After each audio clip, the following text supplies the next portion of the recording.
Kajol Popania. In this video lecture, we are going to discuss about the gluconeogenesis pathway. The gluconeogenesis pathway, that means the synthesis of the glucose from the non-carbohydrate compounds like lactate, pyruvate, amino acids, propionates and the glycerol. So start with the gluconeogenesis pathway. The gluconeogenesis pathway, that is the synthesis of the glucose from non-carbohydrate compounds. For the gluconeogenesis pathway, the major substrates that are the lactate, pyruvate, glucogenic amino acids, propionate and the glycerols, from which the glucose is synthesized. Location for the gluconeogenesis. The gluconeogenesis mainly occurs in the cytosol and some precursors are produced in the mitochondria.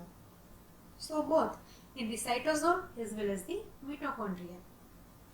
Both are the location for the gluconeogenesis pathway. Gluconeogenesis mostly take place in the liver. In the liver, about 1 kilogram glucose synthesized every day, and in the kidney matrix about the 1/10 of the liver capacity. That means 1/10 part of the 1 kilogram glucose which is synthesized in the kidney matrix. So location for the gluconeogenesis pathway, cytosol as well as the mitochondria, and mostly the gluconeogenesis pathway take place in the liver and about 1 kilogram glucose synthesized every day in the liver. Importance of the gluconeogenesis. The brain, CNS, erythrocytes, testes, kidney medulla, they are dependent on the glucose for continuous supply for the energy. For the working of the brain, CNS, erythrocytes, they need the energy which is dependent on the glucose supply. The human brain alone require about the 120 gram of the glucose per day. Glucose is the only source that supplies the energy to the skeleton muscles under the anaerobic conditions. The skeleton muscles, for the working, they need the energy in the anaerobic condition which is provided by the glucose. During the starvation process, that means during the fasting process, gluconeogenesis maintains the blood glucose level in our body. The stored glycogen is depleted within the first 12 to 18 hours of the fasting. During the fasting period, the glycogen is degraded and produce the glucose. On prolonged starvation, the gluconeogenesis is speed up and protein catabolism provide the substrate, namely glucogenic amino acid. During the prolonged time of the fasting period, the gluconeogenesis pathway, that is the speed up, and for that substrate and the precursor, the protein catabolism provide the glucogenic amino acid from which glucose is synthesized. Reactions of the gluconeogenesis. The gluconeogenesis is closely resemble the reverse pathway of the glycolysis. So it looks like a reverse pathway of glycolysis. There are 3 irreversible steps of the glycolysis are catalyzed by the 3 enzymes: hexokinase, phosphofructokinase, pyruvate kinase. These 3 enzymes bypassed by the alternate enzyme which is specific to the gluconeogenesis cycle. So first, there is a conversion of the glucose from the pyruvate. In that, the first reaction, that is the conversion of the pyruvate to phosphoenol pyruvate. The first step in that, they take place in the 2 steps. Pyruvate carboxylase is a biotin dependent mitochondrial enzyme that converts pyruvate to oxaloacetate in the presence of ATP and the carbon dioxide molecule. So in the first reaction of the conversion of pyruvate to phosphoenol pyruvate, in that the pyruvate carboxylase, that is converts the pyruvate into the oxaloacetate in the presence of ATP and the carbon dioxide molecule. The pyruvate carboxylase enzyme, that is biotin dependent mitochondrial enzyme. This enzyme regulates the gluconeogenesis pathway and requires the acetyl coenzyme A for its activity. So the first reaction of conversion of glucose from pyruvate, that is the first reaction in that conversion of the pyruvate to phosphoenol pyruvate. In that the pyruvate carboxylate enzyme converts the pyruvate to oxaloacetate. Now the oxaloacetate is synthesized in the mitochondrial matrix in the presence of pyruvate carboxylase. It has to be transported to the cytosol. So from the matrix they transport to the cytosol. Due to the membrane impermeability, oxaloacetate cannot be diffused out of the mitochondria. So it is converted to the malate and transported to the cytosol. In the cytosol, oxaloacetate is regenerated. So the oxaloacetate, which is converted from the pyruvate, the oxaloacetate is synthesized in the mitochondrial matrix. It is transported to the cytosol, but there is a membrane impermeability of the oxaloacetate, so it is cannot diffuse out of the mitochondria. So it is converted into the malate molecule, and malate molecule transported to the cytosol. In cytosol, oxaloacetate is regenerated. The reversible conversion of the oxaloacetate to malate is catalyzed by the malate dehydrogenase enzyme in the presence, which is present in the mitochondria and the cytosol. The conversion of oxaloacetate to malate and malate to oxaloacetate, which is catalyzed by the malate dehydrogenase enzyme, which is present in mitochondria as well as the cytosol. In the cytosol, phosphoenol pyruvate carboxykinase converts the oxaloacetate to phosphoenol pyruvate. Oxaloacetate, which is synthesized in the mitochondria and transported to the cytosol. In the cytosol, the oxaloacetate converted into the phosphoenol pyruvate in the presence of phosphoenol pyruvate carboxykinase enzyme. The GTP or the ITP, that means guanosine triphosphate or ionocetyl triphosphate, is used in this reaction and the carbon dioxide is liberated. For the conversion of the pyruvate to phosphoenol pyruvate, 2 ATP equivalents they are utilized in this reaction. The next, that is the conversion of the fructose 1,6-bisphosphate to fructose 6-phosphatase. The phosphoenol pyruvate undergo the reversible of glycolysis until fructose 1,6-bisphosphate is produced. Phosphoenol pyruvate, which is produced from the oxaloacetate, which is undergo the reversible of the glycolysis until fructose 1,6-bisphosphate is produced. The enzyme fructose 1,6-bisphosphatase converts fructose 1,6-bisphosphate to fructose 6-phosphate, and it requires magnesium ion for the activity. This is also a regulatory enzyme. So in this reaction, the phosphoenol pyruvate undergo the reversible of the glycolysis until fructose 1,6-bisphosphate is produced. The fructose 1,6-bisphosphate is converted into the fructose 6-phosphate in the presence of fructose 1,6-bisphosphatase, and it requires the magnesium ion. The third reaction, that is the conversion of the glucose 6-phosphate to glucose. Glucose 6-phosphatase catalyze the conversion of the glucose 6-phosphate to glucose. It is the present in the liver and the kidney but absent in the muscles, brain and the adipose tissue. Glucose 6-phosphatase catalyze the conversion of glucose 6-phosphate to the glucose molecule. The glucose 6-phosphatase is present in the liver and the kidney but absent in the muscles and the brain. The liver can replenish the blood sugar through gluconeogenesis. Glucose 6-phosphatase is present mainly in the liver. The glucose 6-phosphatase enzyme that is present in the liver as well as in the some extent in the kidney but it is absent in the muscles, brain and the adipose tissues.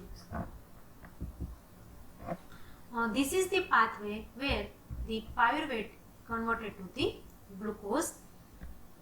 The first pyruvate molecule that is converted into the oxaloacetate in the presence of the pyruvate carboxylase. The oxaloacetate that is converted into the mitochondria and transported to the cytosol. There the oxaloacetate converted into the phosphoenol pyruvate.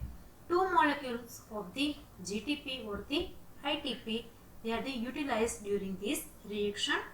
The enzyme that is the phosphoenol pyruvate carboxykinase that regulate the reaction. Next, phosphoenol pyruvate that is converted into the 2-phosphoglycerate. The phosphoenol pyruvate to fructose 1,6-bisphosphate. This cycle is reversible pathway of the glycolysis. So 2-phosphoglycerate converted into the 3-phosphoglycerate. There 1,3-bisphosphoglycerate and from the 1,3-bisphosphoglycerate production of the glyceraldehyde 3-phosphate and the dihydroxyacetone phosphate. The both molecules they are condensed and produce the fructose 1,6-bisphosphate. Now fructose 1,6-bisphosphate converted into the fructose 6-phosphate in the presence of the fructose 1,6-bisphosphatase enzyme. The fructose 6-phosphatase converted into the glucose 6-phosphate and the glucose 6-phosphate is converted into the glucose in the presence of the glucose 6-phosphatase enzyme.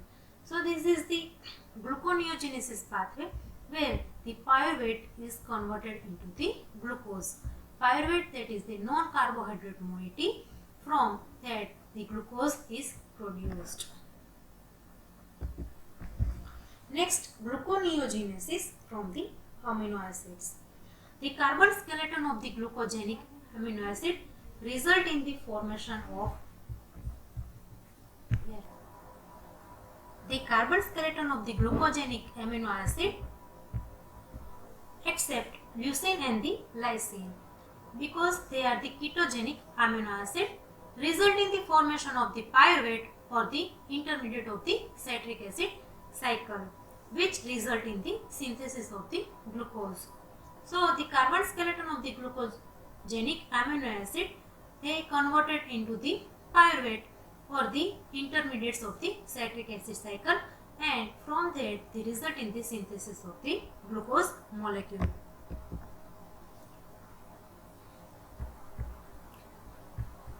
So this is the pathway where the amino acid that is converted into the glucose molecule.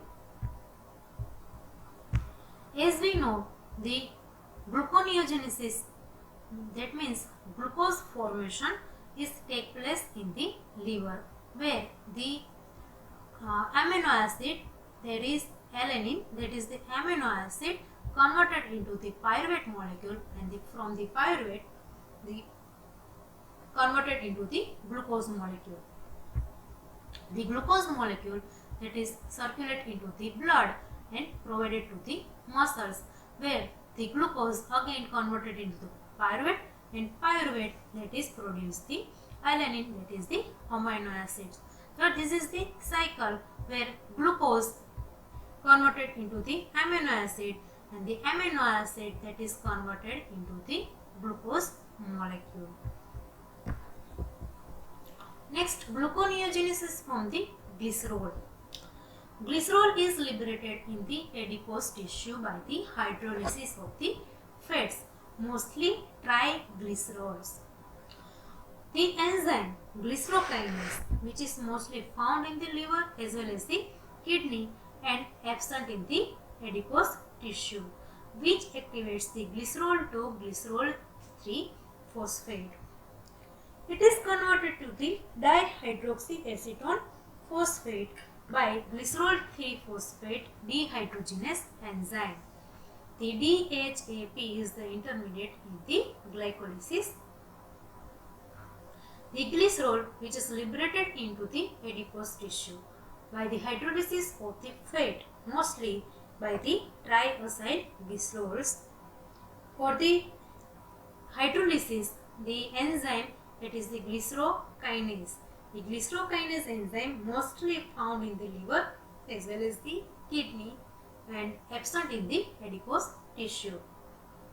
This glycerokinase enzyme that activates the glycerol to glycerol 3 phosphate, and this glycerol 3 phosphate converted into the dihydroxyacetone phosphate by the presence of glycerol 3 phosphate dehydrogenase enzyme. The dihydroxyacetone phosphate is an intermediate of the glycolysis. In the adipose tissue, where the triglycerides converted into the glycerol, this glycerol transported into the liver, where liver is converted in the liver, the glycerol is converted into the glycerol phosphate and glycerol phosphate converted into the dihydroxyacetone phosphate, which is converted into the glucose molecule. So this is the pathway where the glycerol is converted into the glucose. So this is the gluconeogenesis pathway. Next, gluconeogenesis from the propionate.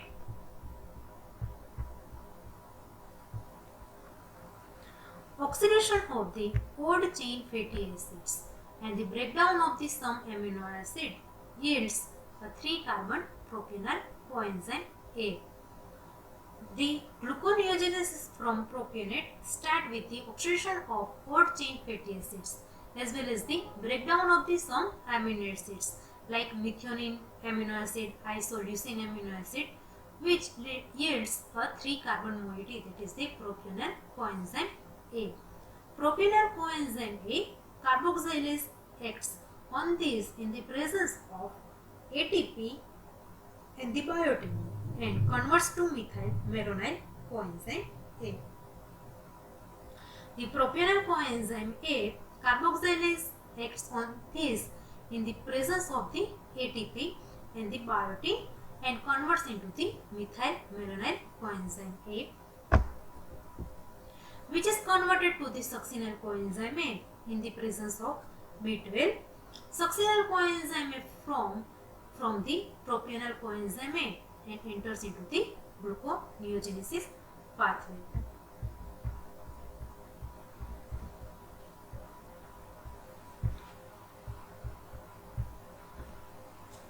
The succinyl coenzyme A that is formed from the propionyl coenzyme A and which is enter into the gluconeogenesis pathway. The propionates in the presence of propionyl coenzyme A carboxylase the converted into the methyl malonyl coenzyme A. After the conversion of the methyl malonyl coenzyme A, it is converted into the succinyl coenzyme A. And succinyl coenzyme A enters into the Krebs cycle where the oxaloacetate is produced, and from oxaloacetate it converted into the phosphoenol pyruvate, and the phosphoenol pyruvate it is converted into the glucose molecule. So this is the gluconeogenesis pathway from the propionates. Gluconeogenesis from the lactate. It is also known as Cori cycle. It is the process in which glucose is converted to lactate in the muscle, and in the liver this lactate is reconverted to the glucose molecule. In actively contracting muscle, pyruvate is reduced to lactic acid, which may tend to the accumulate in the muscles. To prevent the lactate accumulation, the body utilizes the Cori cycle. The gluconeogenesis from the lactate, it is also known as the Cori cycle. It is the process in which the glucose is converted into the lactate in the muscles when the contraction, and in the liver this lactate is reconverted into the glucose molecule. During the contracting of the muscles, pyruvate is reduced to the lactic acid, which may tend to the accumulation in the muscle. For the prevention of this lactate accumulation in the body utilizes the Cori cycle. That means the glucose synthesis from the lactate. This lactic acid from muscles diffuse into the blood. The lactate then reaches to the liver, where it is oxidized into the pyruvate molecule. The pyruvate molecule enter into the gluconeogenesis pathway. The regenerated glucose can enter into the blood and then also into the muscle. This cycle is called the Cori cycle.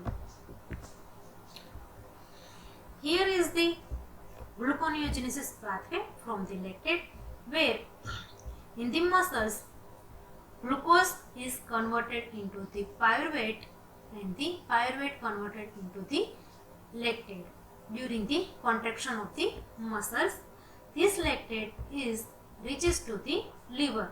In the liver, lactate is converted into the pyruvate molecule and pyruvate molecule converted into the glucose. Again, this glucose is transported into the muscles via blood. Next, regulation of the gluconeogenesis pathway. The gluconeogenesis and the glycolysis, they are the reciprocally regulated.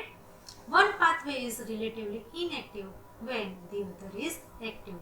So gluconeogenesis and the glycolysis pathway, they are the reciprocally regulated. That means one pathway is active and the other is the inactive during the process. The regulatory enzyme for the gluconeogenesis pathway, that is the pyruvate carboxylase enzyme, fructose 1,6-bisphosphatase enzyme, ATP, and the hormonal regulation of the gluconeogenesis pathway. The regulatory enzymes, the first pyruvate carboxylase enzyme, it is an allosteric enzyme where the acetyl coenzyme is an activator of the pyruvate carboxylase, so that generation of the oxaloacetate is favored when acetyl coenzyme A level is the high. So pyruvate carboxylate enzyme, its activator, that is the acetyl coenzyme A. So the conversion of the oxaloacetate, it increase when acetyl coenzyme A level is increased in the body. Next, fructose 1,6-bisphosphatase. So the fructose 1,6-bisphosphatase enzymes activator, that is the citrate, is an activator. Fructose 2,6-bisphosphatase and the AMP are the inhibitors of it. All these three factors have an exactly opposite effect on the phosphofructokinase enzyme. So citrate is an activator of the fructose 1,6-bisphosphatase enzyme. The inhibitors, they are the fructose 2,6-bisphosphate and the AMP. And all three effectors have an exactly opposite effect on the phosphofructokinase. That means citrate, that is the inhibitor for the phosphofructokinase enzyme, and fructose 2,6-bisphosphatase and AMP, they are the activators for the PFK.